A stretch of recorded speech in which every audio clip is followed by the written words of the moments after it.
বগুড়ার ঐতিহাসিক ডাকুমারা কুরবানির পশুর হাটে জমে উঠেছে কুরবানির পশুর কেনাবেচা। সকাল থেকে শুরু হয়ে বেলা 12টার পর থেকেই হাট জুড়ে ক্রেতা বিক্রেতার ভিড়ে মুখরিত হয়ে ওঠে পরিবেশ। কয়েকদিন পরই পবিত্র ঈদুল আজহা, তাই ধর্মপ্রাণ মুসল্লিরা ব্যস্ত হয়ে পড়েছেন কুরবানির পশু ক্রয়ে। বিস্তারিত থাকছে মাহমুদুল হাসান তৌহিদের তথ্যচিত্রে। হাট ঘুরে দেখা গেছে বিভিন্ন প্রজাতির ছোট বড় গরু ঘুরে ঘুরে দেখছেন আগত ক্রেতারা। সবচেয়ে বেশি চাহিদা দেখা যাচ্ছে ৮০,০০০ থেকে ১,৫,০০০ টাকার গরুর প্রতি।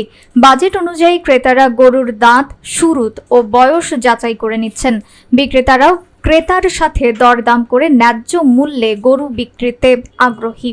হাট কর্তৃপক্ষ জানিয়েছেন, তাদের প্রত্যাশা অনুযায়ী এবার হাটে পর্যাপ্ত সংখ্যক কুরবানির পশু উঠেছে এবং কেনা বেচাও হচ্ছে ভালো। তাদের দাবি, এবার সবচেয়ে বেশি চাহিদা ৮০,০০০ থেকে ১,১৫,০০০ টাকার গরুর প্রতি। তবে ১.৫ লাখ থেকে ৪ লাখ টাকার গরুতে আগ্রহী ক্রেতার সংখ্যা তুলনামূলকভাবে কম। গরু বিক্রেতারা জানিয়েছেন, খাদ্যের দাম বেশি হওয়ায় এবার খরচও বেড়েছে, ফলে মুনাফা কিছুটা কম হলেও বিক্রি নিয়ে তারা সন্তুষ্ট। অপরদিকে অনেক ক্রেতাই জানিয়েছেন যে তারা কাঙ্ক্ষিত বাজেটের মধ্যেই গরু কিনতে পেরেছেন। গরু 25 হলে বেসমো।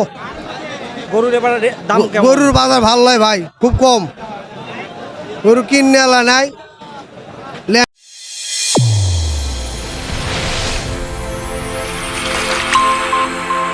চ্যানেল A1 হৃদয় রেসপন্স।